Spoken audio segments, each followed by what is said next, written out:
Hello everyone, welcome back to my channel. आज हम बात करेंगे पिवट टेबल के बारे में। ठीक, what is pivot table? First thing is what is pivot table. Pivot table is a technique in data processing जिससे हम लोग क्या करते हैं कि डेटा को अरेंज एंड अगेन रीअरेंज करते हैं सो दैट कि डेटा एक यूजफुल अटेंशन ड्रॉ कर सके।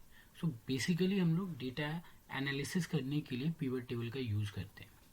तो आज हम लोग सीखेंगे कैसे पिवट टेबल बनाते हैं, फॉर्मेट कैसे करते हैं और पिवट टेबल का यूज़ कहाँ कहाँ है। ठीक है, तो सबसे पहले हम लोग चलते हैं जहाँ हमारा डेटा है।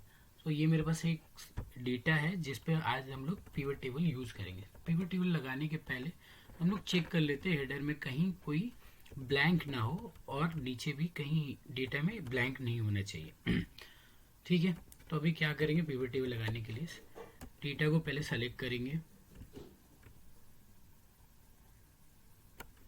जैसे डेटा सेलेक्ट हो जाएगा, इंसर्ट में जाएंगे, फिर वहाँ पर पिवट टेबल है उसमें क्लिक करेंगे। यहाँ पे ऑप्शन क्या आ रहा है, न्यू सीट और एग्जिस्टिंग सीट। अगर मुझे सेम इसी सीट में पिवट टेबल बनाना है तो ये सेलेक्ट करके इसका लोकेशन मीन्स कहाँ पे आप पिवट टेबल बनाना चाहते हो वो देखिए ओके कीजिएगा। तो लाइक ओके करूँगा मैं, तो सेम पेज पे पिवट टेबल मेरा रेडी हो गया।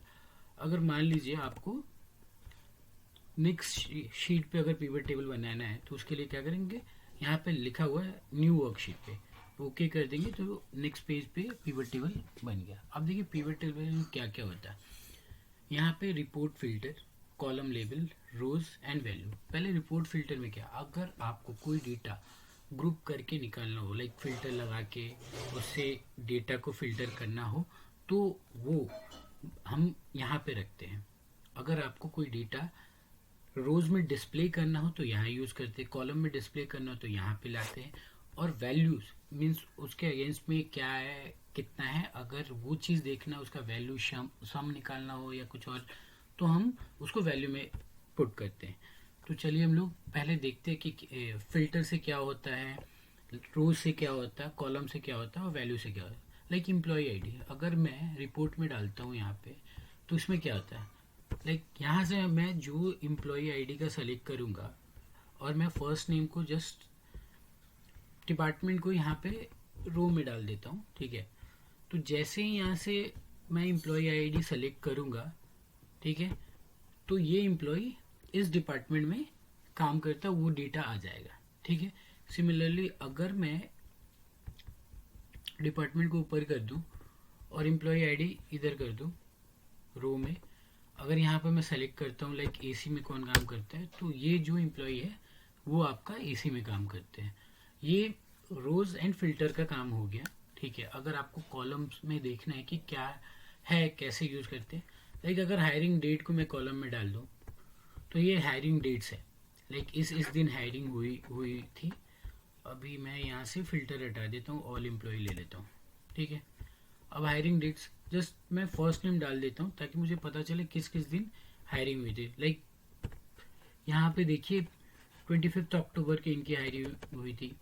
सिमिलरली वहाँ पे 1-2 आगे होंगे। यहाँ पे देखिए इस एम्प्लॉय का 8 सितंबर को हुआ था। तो इस तरह से हम लोग कॉलम में डिस्प्ले कर सकते हैं और यहाँ पे हम लोग फिल्टर भी लगा सकते हैं कॉलम में। अगर आपको मुझे पता करना है कि 8 सितंबर को कौन कौन किन की हायरिंग हुई तो जस्ट मैं उनको सिर्फ सेलेक्ट करूँगा। तो इस तरह से मैं फिल्टर का यूज़ हम लोग करते हैं। वैल्यूज के लिए मुझे काउंट चाहिए था, इसलिए लाइक अगर अभी चलिए मुझे पता करना है कि एम्प्लॉयज़ की सैलरी कितनी है डिपार्टमेंट वाइज, किस डिपार्टमेंट में कितनी सैलरीज आ रही है। ठीक है, ये टोटल सैलरी मैं क्या करूँगा वैल्यू में डाल दूंगा।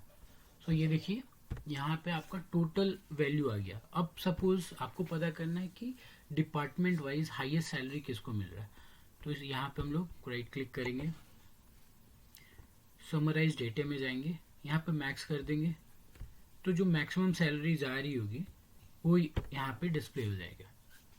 इसी तरह मिनिमम कर सकते हैं, हम लोग मीन भी कर सकते हैं। ठीक है, अब आपको पता करना है किस डिपार्टमेंट में कितने एम्प्लॉय काम कर रहे हैं। तो मैं क्या करूँगा, एम्प्लॉय आईडी को अगर मैं यहाँ पे डाल दूँ और उसको काउंट में कन्वर्ट कर दूँ तो मेरे नंबर ऑफ एम्प्लॉयज़ आ जाएंगे। इस तरह आप पाइवट टेबल में खुद से प्रैक्टिस करके आप डेटा को एनालाइज कर सकते हो और देख सकते हो।